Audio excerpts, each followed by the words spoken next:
내 삶에 태풍을 만났을 때라고 하는 말씀을 함께 나누도록 하겠습니다. 사도 바울이 전도 여행을 마치고 이스라엘에 도착하게 되었을 때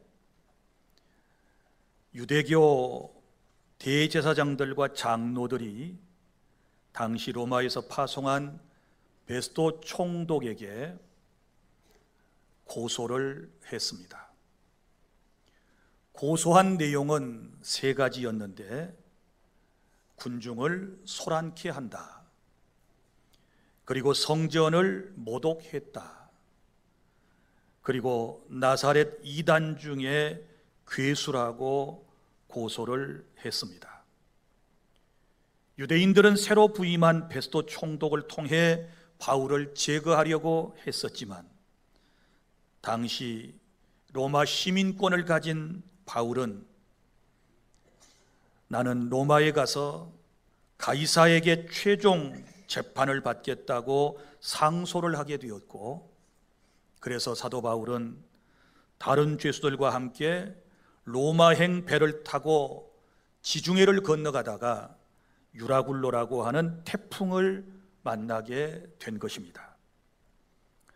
유라굴로라고 하는 말은 산맥에서 두 반대 기류가 충돌하여 발생하는 급격한 북동풍을 뜻하는 것입니다. 그리고 본문의 광풍이라고 하는 말은 거센 회오리, 돌풍 또는 태풍을 말하는 것입니다. 지금 제6호 태풍 카눈이 북상 중인데, 이 이름은 태국에서 제출한 이름이라고 그럽니다. 열대 과일인 잭프루트를 의미하는 카눈이라고 하는 데서 유래가 되었다고 그럽니다. 지금 한반도와 그리고 일본 이 중간을 통과할 거라고 예측이 되는 이 태풍의 강도는 강함이고, 그리고 크기는 중형이고, 초속 37m에서 39m의 강풍을 동반하고 있고, 그 반경이 350km에 이른다고 그럽니다. 이 태풍은 정말 엄청난 위력을 가지고 있으며, 이미 일본 오키나와를 통과한 후에 그 모습을 보면 너무나도 처참한 상황으로 변해 있는 것을 보고 태풍의 위력을 우리는 실감하게 되는 것입니다. 사랑하는 여러분, 태풍은 자연계에만 있는 것이 아니라 우리의 삶에도 있습니다. 태풍이 불어서 순식간에 모든 것을 파괴하고 인생들로 하여금 두려움을 주듯 내 인생에도 태풍 같은 고난과 고통과 환난이 있을 수 있습니다. 한순간에 사랑하는 사람을 먼저 보내야 하고, 또 사랑하는 사람과 아쉬운 이별을 할 때도 있고, 또 평생 다녔던 직장을 어느 날 잃게 되어 실직자가 되기도 하고, 그동안 잘 되었던 사업이 망해서 실패하고 문을 닫게 될 수도 있고, 또 어떤 사람은 물질적 고통을 당하고, 또 어떤 사람은 뜻하지 않게 건강이 상실되어서 날마다 투병 생활을 하며 하루하루를 버티며 살아가는 것, 이것은 분명 그의 삶의 인생의 태풍이라고 말할 수 있을 것입니다. 그러나 사랑하는 여러분, 너무 걱정하지 마십시오.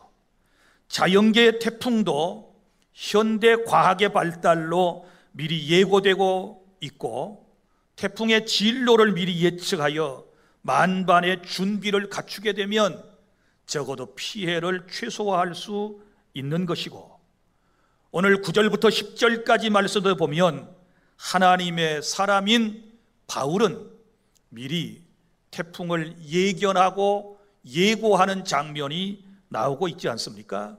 그러므로 우리 인생에 예견된 이 태풍, 우리가 잘 준비하면 능히 극복할 수 있고, 또 이미 태풍이 통과하는 시점에 있다 할지라도 오늘 주님께서 주신 말씀을 따르면 능히 저와 여러분은 이 태풍을 극복해낼 수 있는 줄 믿으시기를 바랍니다. 사랑하는 주 안의 성도 여러분, 내 삶에, 내 인생에 태풍 같은 일들을 만나게 되었을 때 우리는 어떻게 그것을 극복할 수 있을까요? 저는 오늘 4가지를 여러분들에게 제시해 드리고자 합니다. 첫째는 본문의 18절부터 19절까지 말씀대로 우선순위를 따라 행동하시기를 바랍니다. 여러분, 태풍이 불어오면 국가재난방송은 어떻게 행동해야 할 것인가, 그 행동 요령에 대하여, 그 우선순위에 대하여 방송을 해주는 것을 볼 수 있지 않습니까? 여러분, 사람은 위기의 순간에 가장 소중한 것이 무엇인지를 그때서야 알게 되는 것입니다. 오늘 본문에 보면 태풍을 만나 배가 침몰하는 것을 막기 위해 그 배에 실었던 모든 짐들과 그리고 항해하는 데 필요한 모든 도구들을 바다에 버리는 모습을 볼 수 있습니다. 많은 학자들은 이 배는 이집트와 로마를 항해하는 정기 곡물 수송선이었다라고 말하고 있습니다. 사랑하는 여러분, 배에는 정말 소중한 것들을 싣고 있지 않습니까? 그런데 목숨보다, 사람의 목숨보다 더 소중한 것은 없다는 것을 이 사건을 통하여 우리는 다시 한번 깨닫게 되는데, 사람이 살기 위해서 마지막 순간에 여러분 물질을 다 바다에 내던지는 인간의 모습 앞에서 우리는 많은 깨달음을 얻게 되는 것입니다. 여러분, 마지막 순간에는 그 소중한 물질도 내게 아무런 도움을 주지 못한다, 내 생명을 구원할 수가 없다라고 하는 진리를 깨닫게 되는 것입니다. 태풍을 만난 배 안의 사람들이 자기 자신의 목숨을 위하여 그동안 소중하게 여겼던 모든 것들을 아깝지만 바다에 내버리게 되었을 때 배는 가벼워졌고 그리고 위기를 극복할 수 있었던 것입니다. 사랑하는 성도 여러분, 여러분의 인생에 어떤 태풍을 만나셨습니까? 정말 인생이 힘들고 어려우십니까? 지금 상황에서 무엇이 가장 우선순위가 있고 무엇이 소중한가를 여러분이 지금 깨닫고 이제는 행동으로 옮겨야 할 때라고 하는 사실을 오늘 말씀을 통하여 이해하실 수 있기를 바랍니다. 삶의 우선순위를 점검해 보십시오. 육신보다도 소중한 것은 영혼인 줄로 믿으시기를 바랍니다.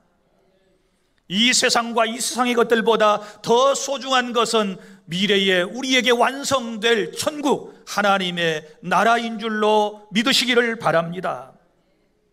그리고 세상에서 내 옆에 있는 사람도 소중하지만 사람보다 더 소중한 것은 살아계신 하나님이신 줄 믿으시기를 바랍니다. 물질을 어디에 쓸 것인가 우선순위를 정할 때에도 내가 써야 할 곳보다는 하나님께 먼저 드림이 우선순위가 되어야 하는 것이고, 그리고 세상을 살아갈 때 환경을 바라보며 또 주변의 많은 사람들과 상대하다가 원망과 불평과 짜증을 늘어놓기보다는 기도가 먼저라는 사실 또한 아시기를 바랍니다.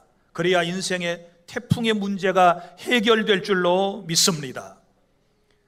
자기 자신의 쾌락보다는 하나님의 일이 먼저고 자기 자신의 유익보다는 타인과 교회 공동체의 유익을 따라야 우리가 내 삶의, 내 인생의 태풍을 극복할 수 있는 줄 깨달을 수 있기를 바랍니다.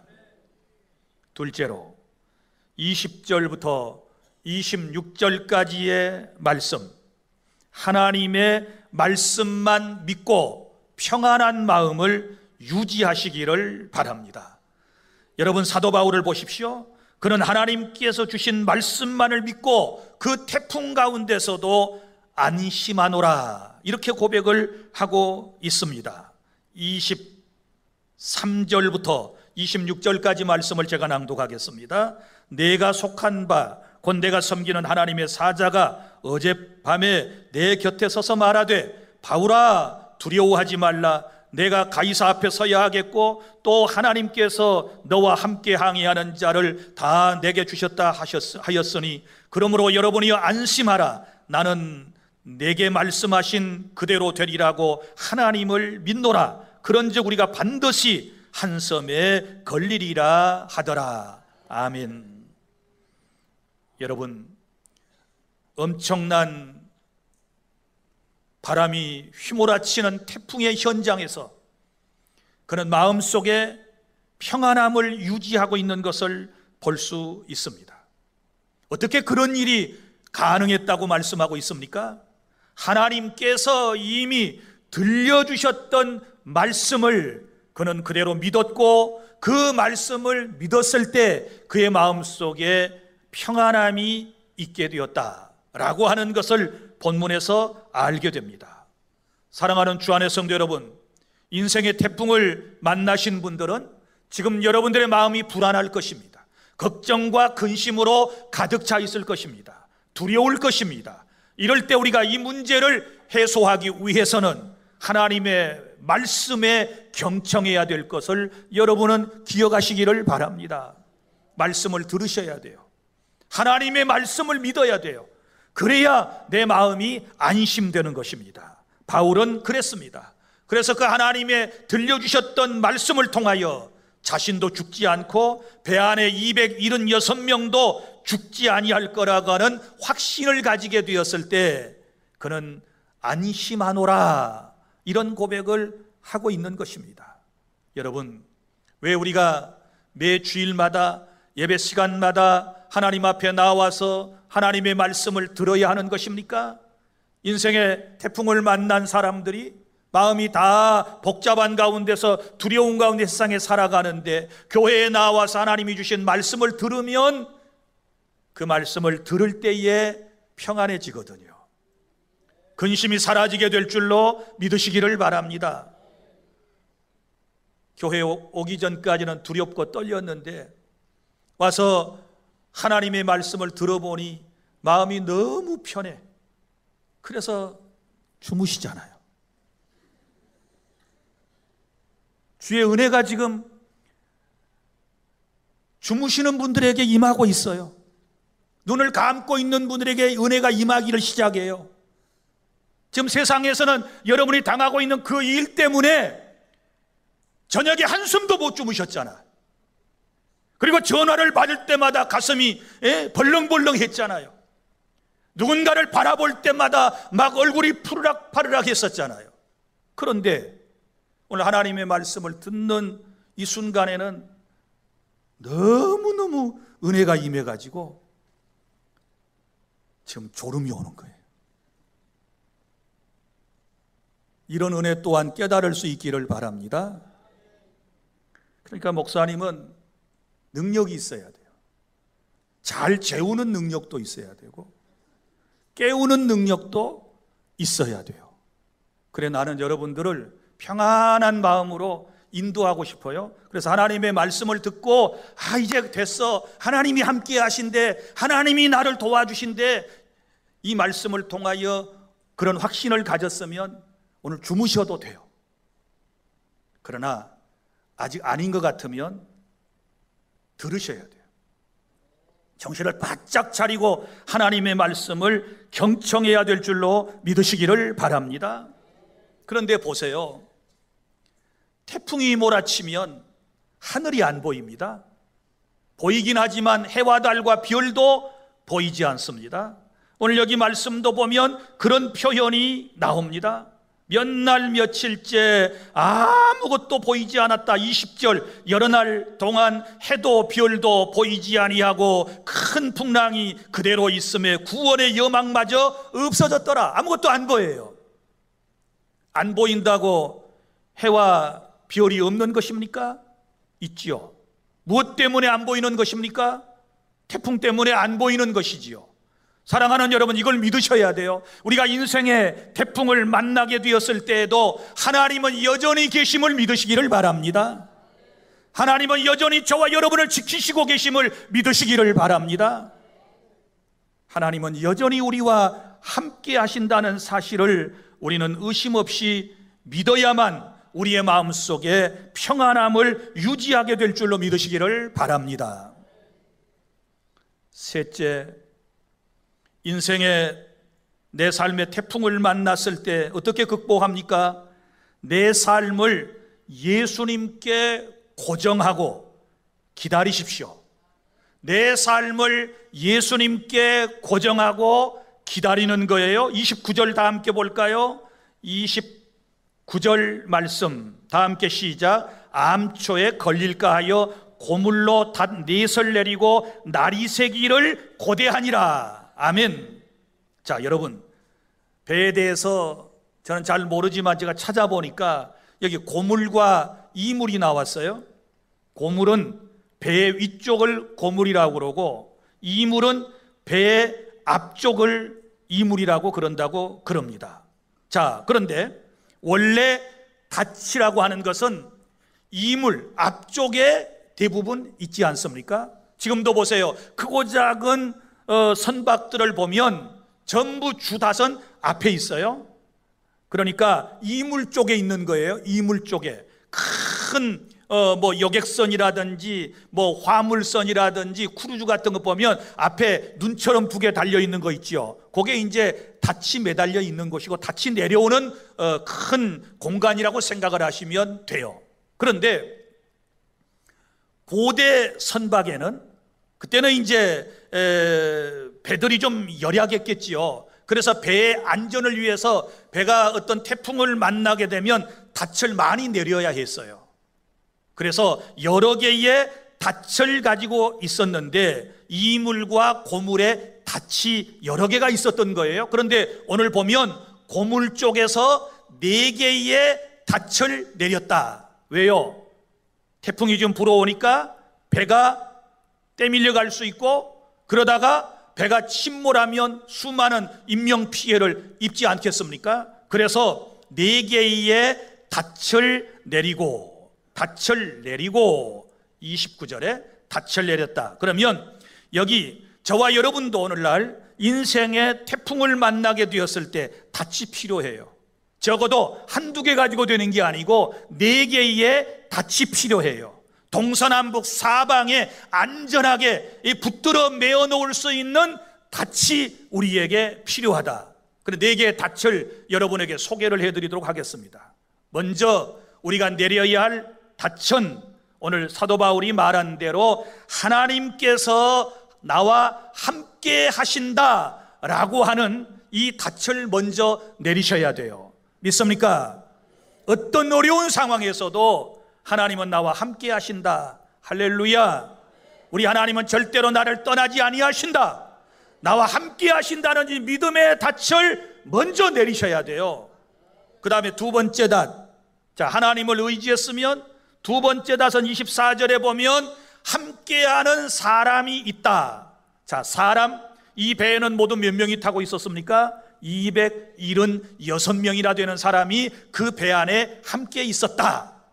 자, 우리는 어려운 일을 당하면 왜 나만 혼자 이런 어려운 일을 당해요? 이런 분들이 있는데 그렇지 않아요. 지금 276명이나 되는 사람이 지금 그 배 안에서 함께 고통을 받고 있는 거예요. 그리고 함께 그들은 공동체적 사명을 가지고 그 위기를 극복해내야 할 그런 사람들이라는 것을 우리는 알아야 하는 것입니다. 자, 하나님이 함께 하신다. 그 다음에 사람들이 함께 하는데 내 가족일 수도 있고 내 교회 공동체일 수도 있고 내 직장의 여러 동료들일 수도 있다라고 하는 이 두 개의 닷을 내리셔야 돼요. 그 다음에 세 번째, 우리가 세 번째 닷이 필요한데 이것을 소망의 닻이라 이렇게 말할 수 있습니다. 무슨 얘기인고 하면 내가 가야 할 목적지가 있고, 그러니까 목표가 있고 가서 해야 할 목적이 있다. 이걸 소망이라고 얘기할 수 있는 거예요. 그래서 오늘 여기 24절에 보면 내가 가이사 앞에 서야 하겠고 그랬습니다. 그럼 가이사는 누굴까요? 로마의 황제를 가이사라고 그래요. 독일어로는 카이젤이라고 그러지요. 가이사는 이름이 있어요. 많은 사람들은 네로로, 초기에 네로가 통치하던 시대에 그때로 지금 보고 있는 것입니다. 자, 그래서 이스라엘 땅과 이집트와 터키, 이 모든 곳이 당시에는 다 로마 제국이었기 때문에 이스라엘 땅에는 총독이 통치를 하는 것이고, 그리고 최종적인 모든 판결은 바로 이탈리아 로마로 가야 하는 것이에요. 거기 가야 최종 판결을 받을 수가 있다. 그래서 바울이 그곳을 원했잖아요. 나는 거기에 가서 로마 시민권을 받았으니 유대인들이 나를 고소했지만 나는 로마 정부의 가이사 앞에 가서 최종적 판결을 받기를 원하노라. 그가 지금 이렇게 고백을 한 것이 아니겠습니까? 사랑하는 여러분, 여기 보면 이제 이 사도 바울의 마음속에는 가이사 앞에 서야 한다는 것은 여러 가지 의미가 있는 거예요. 자, 첫 번째는 아까 말한 재판을 받기 위해서 서야 한다. 소망이죠, 소망. 바람입니다. 그래서 본문의 시제를 보면 가이사 앞에 서야 하겠고 이렇게 되어 있어. 서야 하겠고, 나 서야 한다. 그 다음에 또 하나는 가이사에게도 복음 전하기를 원했어요. 황제에게 가서도 복음 전하기를 원했습니다. 그러니까 자기는 지금 그곳에 가야 하는 거예요. 그러니까 소망이 있는 거예요. 꿈이 있는 거예요. 앞으로 이 어려움을 극복하고 난 이후에 자기 자신이 해야 할 일을 지금 알고 있는 거예요. 그래서 소망의 닻을 세 번째 내려야 되는 거예요. 꿈이 있는 사람은 망하지 않습니다. 소망 있는 사람은 절망하지 않습니다. 소망 있는 사람은 일어서게 될 줄로 믿으시기를 바랍니다. 인생을 동물적 본능을 가지고 그렇게 자기 자신만을 위해 살아서는 안 돼요. 우리는 그것을 뛰어넘는 하나님의 형상대로 지음을 받은 소중한 역사적 소명을 가진 그런 존재임을 깨달을 수 있기를 바랍니다. 그 다음에 네 번째 닷이 필요해요. 그 네 번째 닷은 무엇일까요? 이것을 약속의 닷이라고 그래요. 25절, 어떤 약속의 닷일까요? 나는 하나님의 말씀이 그대로 되리라고 믿노라. 하나님이 어젯밤 내게 와서 주신 말씀이 이루어질 것을 믿노라. 이건 약속이거든요. 그러니까 하나님의 약속을 믿는 그런 닷을 놓아야 우리가 인생의 모든 태풍을 견뎌낼 수 있는 줄로 믿으시기를 바랍니다. 다시 정리의 말씀을 드립니다. 인생의 태풍을 견뎌내기 위해서 내가 내려야 할 것, 내가 내려야 할 닷은 네 개인데, 첫째, 하나님이 나와 함께 하신다. 그리고 두 번째, 나와 함께하는 사람들이 있다. 그 다음에 세 번째, 나는 소망이 있는 사람이다. 그 다음에 네 번째, 하나님의 약속은 반드시 내 삶에 이루어진다. 할렐루야. 이 닷을 내려놓고 날이 새기를 고대했다. 날이 새기를 고대했다. 이 칠흑과 같이 어두운 밤이 지나가기를 기다리는 겁니다. 닻을 내려놓고 기다리는 것입니다. 우리 인생이 그러는 것입니다. 이 네 가지의 닻을 놓고 우리도 기다려야 합니다. 좋은 날이 올 것이다. 어두운 밤 지나가면 새 날이 올 줄로 믿으시기를 바랍니다. 태풍도 지나가면 고요해질 때가 있는 줄로 믿으시기를 바랍니다.